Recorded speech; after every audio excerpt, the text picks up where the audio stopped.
GRAFT's latest work is not a building at all, but a sculpture made of mirrors. The architects are showing their bold designs at the Haus am Waldsee Gallery in Berlin. The exhibition opening on Tuesday was an emotional event.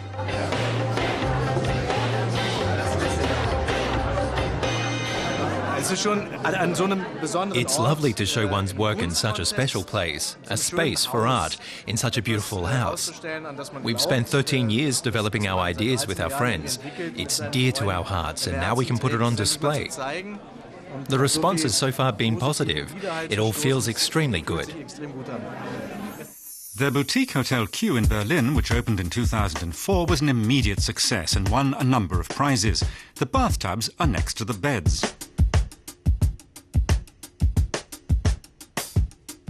In the Georgian capital Tbilisi, they transformed a 60s high-rise into a very contemporary luxury hotel.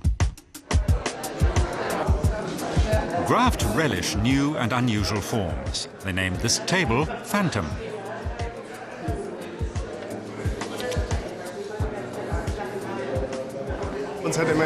We always like to break down barriers between different categories. We don't think about architecture, then interior design and furniture and big-scale urban planning separately. We mix it up. The day before the opening, GRAFT's founding partners came to check that everything was set up the way they wanted it. They are Wolfram Putz, Lars Krückeberg, Gregor Hoheisel, and Thomas Willemeit. The show, entitled Distinct Ambiguity, is not a retrospective. It's a presentation of visions of the future. Many of the projects have not been realized, but are still just models. One thing they have in common is that they all push the limits.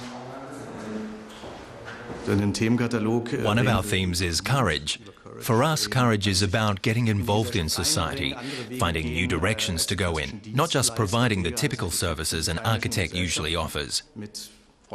We get involved by means of interventions in space.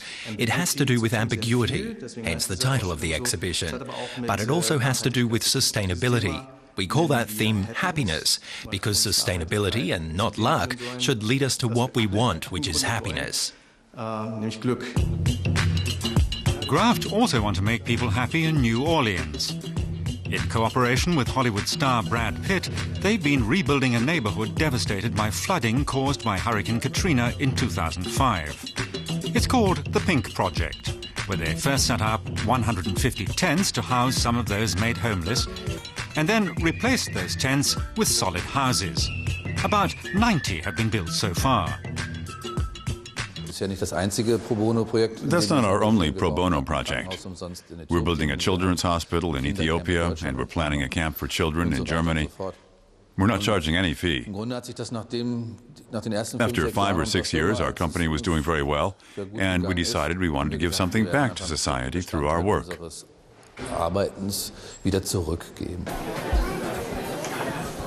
GRAFT has offices in Berlin, Los Angeles, and Beijing.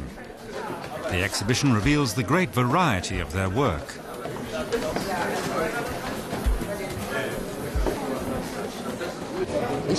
I'm so happy to have seen all these projects. Sometimes less is more, but here it's great to be overwhelmed by all these different ideas. It's good, impressive. Amazing what people can dream up if you let them. Each design is intimately related to the place where it is to be built. GRAFT doesn't try to leave its signature on each work. Their buildings reflect their surroundings. This is the design for a stand at a trade fair for an American science fiction broadcaster. GRAFT always do a lot of research before submitting a proposal. Our basic approach is this. Before we build anything, we go there and just absorb new things, like sponges. We try to understand the local culture and the local climate. And we try to offer the clients something unusual, something special and different, rather than just more of the same. And GRAFT have plenty of clients. This vertical village is being planned for Dubai. Much of it is covered in solar panels.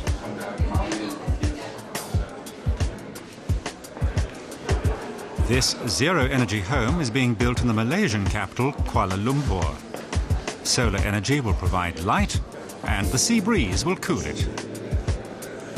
The exhibition runs until February. Then it will go travelling in true GRAFT spirit.